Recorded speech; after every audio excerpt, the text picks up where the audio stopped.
All at Makaha Beach, everybody was partying, and one of my classmates told me, hey, we go for a ride with my friend. Let's go to Taco Bell drive-thru.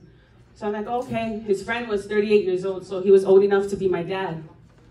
So whatever, I jumped in the car, we go to Taco Bell. In the parking lot, they seen a guy that they knew, and they put a gun on him. They took his money and his dope, and they jumped back in the car, and I seen all of the money and drugs that they got, and immediately I was like, oh, that was cool. I want to rob people. I want to take their money and drugs. I want to be like them. I thought it was cool, you know? So I started looking up to them. I wanted to be like them. So later that night, I saw them passing back and forth a glass pipe. They were blowing clouds, and they were smoking something. And I was like, I want to try. Let me try. They're like, no, you don't want to do this. I'm like, please, let me try. I want to try. So they're like, okay. They let me smoke for the first time in my life at age 14. So I got high with them. And the first time I ever smoked ice was in the car right across from the high school. You guys know the street right across from the field? And there's a back roads, right? Where people dump their trash and stuff.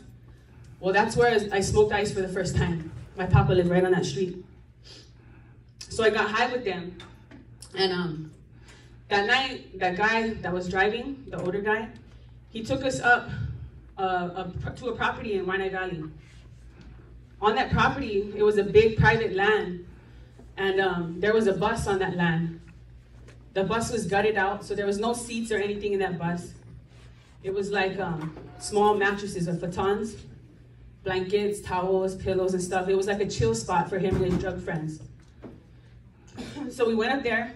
We started smoking and getting high, cruising in the bus. And my classmate goes, oh, I'm going to go to the store and I'll come back. So I'm like, oh, all right. So he goes to the store, and long story short, he never came back. That guy held me hostage on that bus for 12 days. Drugged me, raped me, beat me, put pills in my system so that I would fall asleep. And every time I woke up, I would have choke marks around my neck, bites and bruises all over my whole body. I couldn't walk, I couldn't swallow. He raped me and used me in any way that he wanted to for 12 days. And I begged him to let me go home, and he wouldn't. I begged him to let me go. And I regretted looking up to him, and I thought to myself, how could I look up to this person? How could I ever have thought I wanted to be like him? How did I ever think he was cool? He used to make me stand in front of him while he sat on the steps of the bus, while I took a shower with the water hose, while he sat there and played with himself.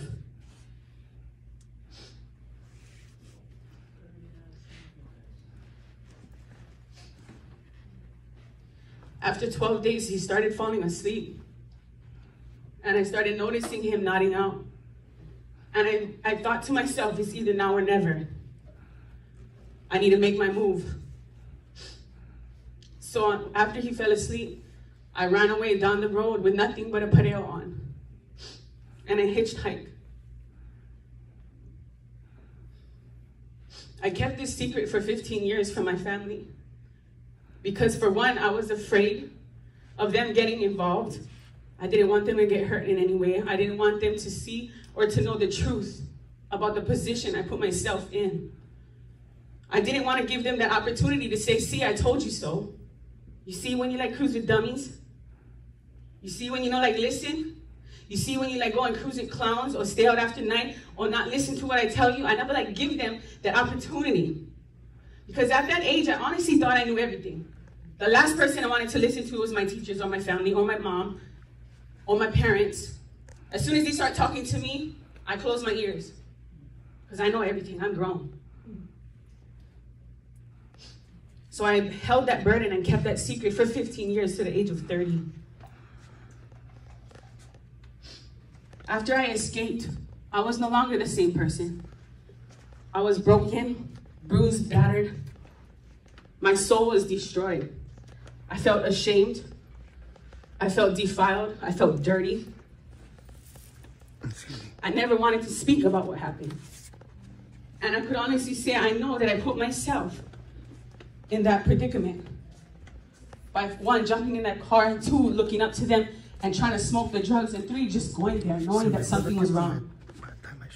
So I hid that, kept that secret, never told a soul. But now, my drug addiction began. I was an ice addict for 15 years, from the age of 14 to 29. I numbed myself, stayed high, just to forget and to not feel what happened. Getting high is chasing a counterfeit joy and a temporary happiness, something that never lasts. I was a career criminal, Hawaii's most wanted. I was arrested 44 times. I did 9 years and 9 months in prison, and I've been to 7 different prisons in multiple states.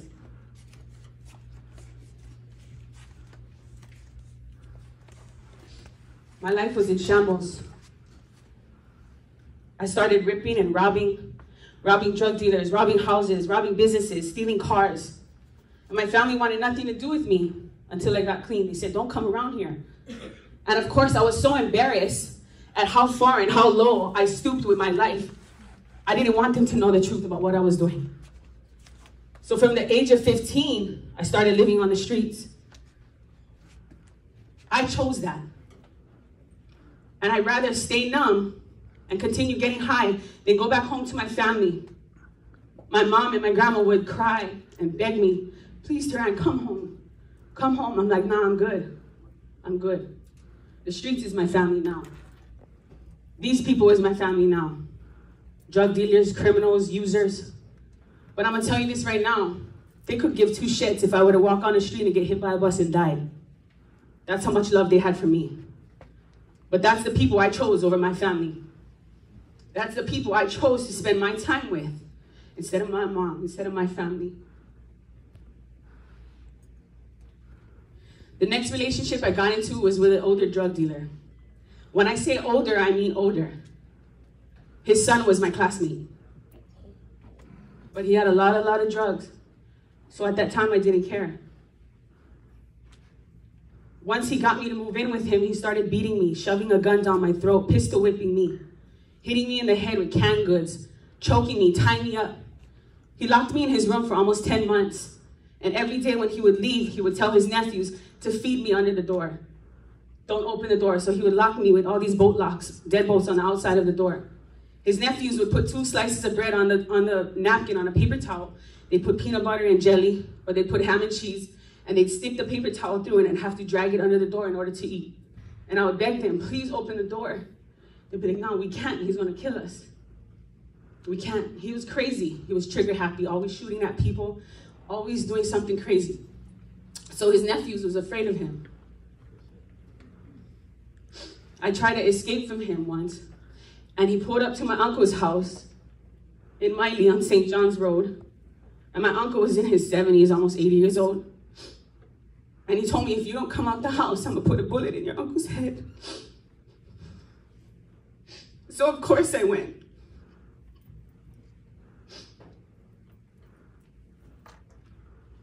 Sorry. Of course I went.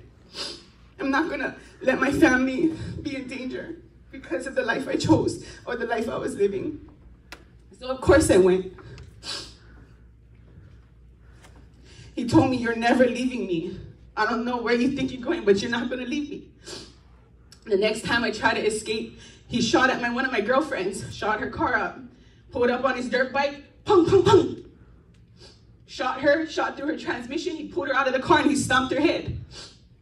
So do you think I wanted to continue asking people to help me? Hell no. So to protect people and keep them safe, I just ate and bit the bullet. I took that shit. But I was so broken and so miserable. I wanted to die. I wanted to die. So one day when he left me in that room, I searched his whole room. And I took all the pills I could find. Every pill I could find.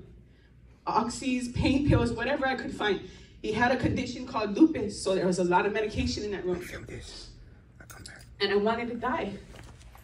And so I took all the pills, trying to kill myself. I woke up that night in the hospital, connected to IVs after they pumped my stomach. And I looked to my right, and he's sitting there, holding my hand. And immediately I just started crying. Like, why? I started yelling at the doctors, why did you guys stop it? Why did you guys save me? They're like, what you mean? I said, why did you guys save me? I wanted to die.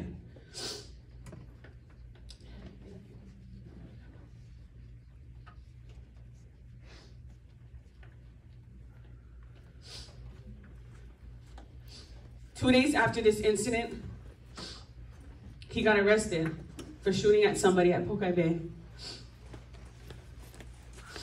That's how God saved me from that situation. That's how he rescued me and removed me from that situation and protected me. Because at that point in my life, I would rather die than live through it again. After this happened in my life, I was a cold, cold person, ruthless. I don't care who you are. Any man try to hit on me, he was next to get robbed. Anybody with money, I'm gonna rob them too. You sell dope, I'm gonna rob you too. I was ruthless. Carrying guns, driving stolen cars, selling drugs, breaking into businesses, robbing houses.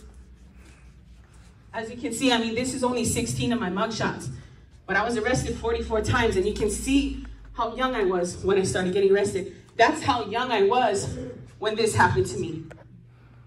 I was barely even a teenager. I never been to a dance. I never been to a prom. I never had a sweet 16. I missed my whole teenage years. I stopped growing up at 14. That one decision, thank you.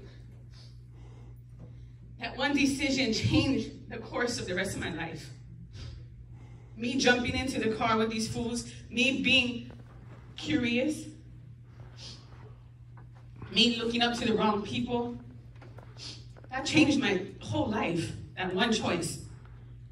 Do you think I thought when I jumped in the car, when I tried that drug, that he was gonna hold me hostage for 12 days, that my classmate was gonna leave me, that I was gonna get raped, that he was gonna force feed me pills so I would fall asleep? Do you think I even expected any of that? Hell no. What was so cool about that? Can somebody tell me? What was so cool about them robbing somebody in the drive-thru? Was that cool? I don't know why I thought it was either. But at that time, I believed that's who I wanted to be. I know this is my high school, okay? I grew up right across the street, Mo'ua Street, Mai'u'u Road, Upena, Freaky Street. I've been here my whole life. This is my home. So when I look at you, I see myself. The only difference between me and you is that you got your whole life ahead of you. I was an addict for 15 years and spent almost 10 years in prison. That's 25 years of my life that I wasted because of that one choice. The difference between me and you is you have your whole life. I cannot go back and change my decisions, make different choices. I cannot. It's too late. I cannot go back and undo what I did. But you can. You can. You don't have to be me. You don't have to experience or go through the life that I lived. You don't have to feel that pain, because I promise you the streets don't love you. Everybody think like, oh, this is my bro, this is my homie, this is my road dog. Bullshit, because when you get popped from the feds, they're the first ones to tell on you. I know, because my best friend is who took me down. Me taking care of her mom didn't stop her. There's no loyalty and no love in these streets. As long as they can continue to get high off your supply and you can continue to provide for their needs, then that's all that matters. But if I were to walk out, get shot and killed, they could give two shits as long as their pipe is still full. As long as they still got their drugs to continue getting high. Oh, it don't matter. So you need to think who your friends are.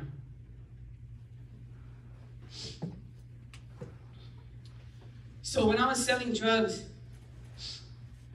everybody in my circle started getting shot, stabbed, killed, put in prison, doing not Not 5-year sentences, guys. I'm talking about 20, 30, 40s, and life sentences. One of my friends got shot in the face, lost his eye. Over a minor drug deal gone bad. Today he's walking around with a glass eye. My other friend got shot twice in the stomach over another drug deal. He survived, but today has to wear, you know, those bags that, the colonoscopy bag that can walk around and people can see his shit in his bag. And he has to change that every couple of hours. Every time he has to use the bathroom, he has to change it. For the rest of his life, that's how he got to walk around. My ex-boyfriend got stabbed to death out in Kailua over a drug deal. He got killed. His friends that took him there ran from the scene, didn't even try and take him to the hospital. My best friend Tommy got beat to death over a ½ gram of ice and some motorcycle parts. My friend Tatum used to shoot up dope. She got a skin infection or a staph infection. It went into her bloodstream. She died. My other friend did too much ice in a needle, shot up. He died. My best friend Janine, her father was missing for 2 days. We went to my maha's, seen his car there. We're like, oh, he's sleeping in the car. We went up to the car. The needle was in his arm. Her dad had been dead for 2 days.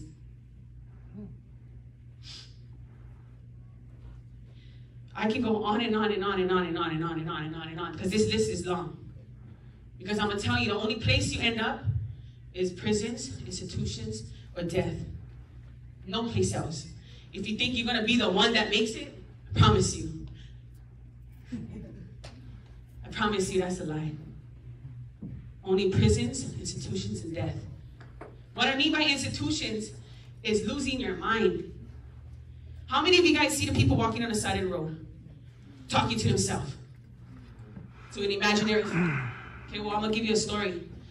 One of my friends, he was beautiful, gorgeous. All the girls wanted him. Everybody liked him. He was a pro surfer, a pro boxer, about 6'3", ripped. One of my friends gave him crack. To this day, he's right here by the harbor pushing a wagon. He's naked most of the time, talking to himself. When I speak to him now, he don't even remember me. He can't even conversate normally. He'll never be the same. I got another friend. He's also from Makaha. He was successful. He had all the money, all the cars, all the whips, you know, the big flat screens, the big house. And that's where everybody used to go to party. His house was a spot. One of my friends gave him crack. He smoked crack. He started to sell his TVs. Then his couches went. Then his computers. Next thing you know, he sold his car for a small bag of dope. Now he's sleeping on a twin mattress right there by Cabanas Beach in the bushes. That's all he owns. He lost everything.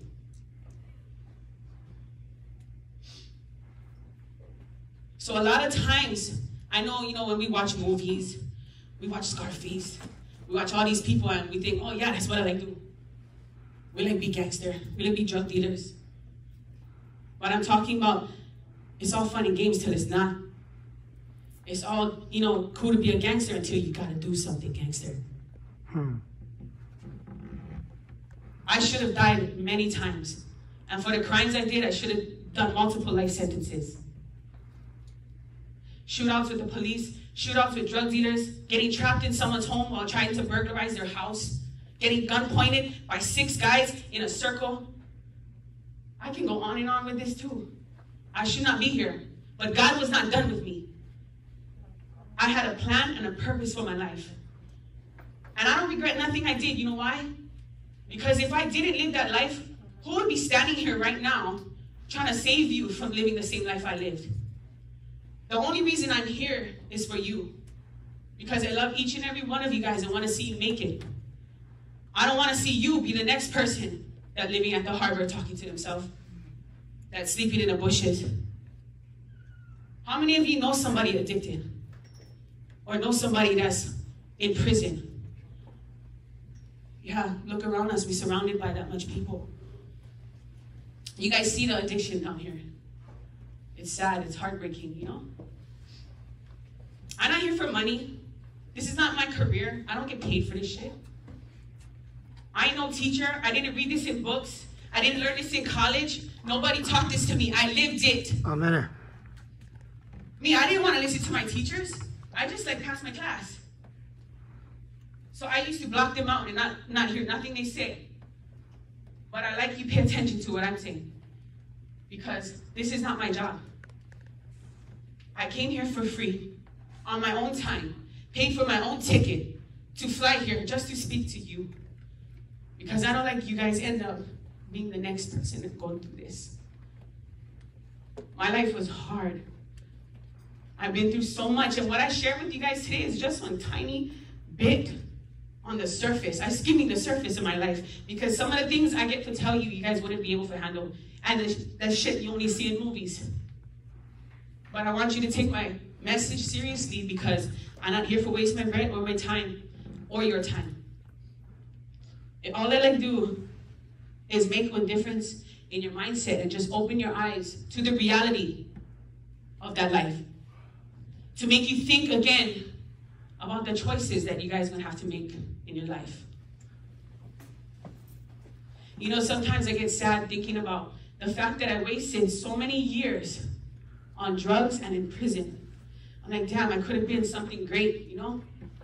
10 years in prison and 15 years on drugs. That's a long time. That's more than half my life.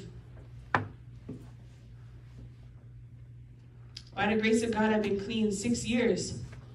And that's the greatest decision I ever made in my entire life.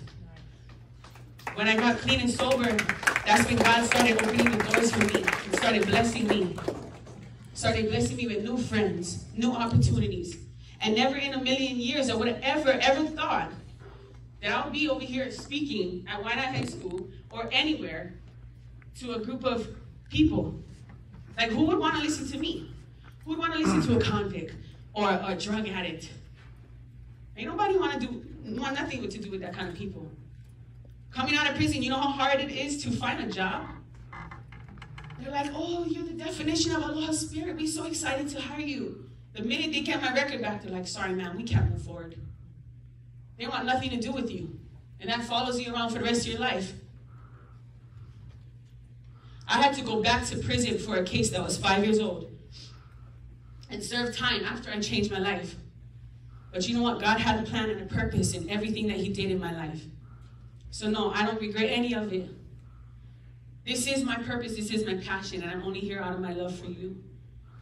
When you guys get faced in the future with a choice to make, when you guys come to an experience where you gotta think, damn, should I do this? Sometimes it's peer pressure, sometimes it's curiosity, sometimes it's just hanging around with the wrong people. Anybody can be a follower, but who can be a leader? Who can be a leader and be the one to choose the right way and lead people that way? Anybody can cut school, anybody can do drugs, anybody can deal drugs, anybody can do all of those things. That's easy. Who can be a leader? Who can be the one for show your friends how to chase your dreams? How to be different, how to be yourself. Anybody can be a bully too. Trust me, I know all about that. But you know what is gangster? Kindness. Standing up for the weak. People who bully look stupid. That's an insecurity in themselves. Standing up for the weak and for the people who cannot stand up for themselves, that's gangster. Because you know why? You standing against many for stand up for somebody that's weak, who's afraid to stand up for themselves. That's right. That's right then. So many of my friends have kids that commit suicide because they was bullied in school. You know? So it's up to you. Be the change that you want to see in our community. Be that light. Everybody on this side they label Waianae. The hood, the ghetto, all the crackheads, all the chronics, all the homelessness. We already give them a bad label. Why prove them right? Why not be different? Why not be that one that comes out and puts Hawaii on the map? You guys all know Asa Stevens, right? You guys all know Max Holloway. You guys all know these people who come out of Hawaii and prove everybody else wrong, who beat the odds. If you guys got dreams, chase your dreams. You want to play football professionally? You want to be a singer, a dancer, a hairstyler, a makeup artist, whatever it is that you love to do. Find what it is that you're passionate about and chase that dream. Don't let nobody and nothing stop you. If I could go back and live my life again, I would make many different choices. But like I said, I don't regret it because God had a purpose for me to be here today. Amen. He didn't let me die. Every time I tried to kill myself, every time I got into an accident or a shootout or a hostage situation, he never let me die because he had a plan and a purpose. So I'm not going to waste any more of you guys' time. I pretty much said what I had to say. Hopefully I made an impact, or even just open you guys' eyes just a little bit. If I did, then my time hasn't been wasted, and I didn't come here for nothing. So just remember me, guys. Take my message with you. You know, because in the future, if you do follow this route, yeah, and you end up going on drugs or going in prison, I promise you're gonna remember me. You'll be like, damn, I should have listened to her. It's not all fun and games when you go into prison and you start losing everybody you love. Your mom dies, your grandma dies, your auntie gets sick, your uncle who raised you passed away, your cousin gets hurt in an accident, you can't even be there. That right there is heartbreaking. To know that you can't even be with the people you love because of your choices. It's not fun and games, guys. Make something of your life. Be amazing. Don't settle. Chase your dreams. Don't be afraid.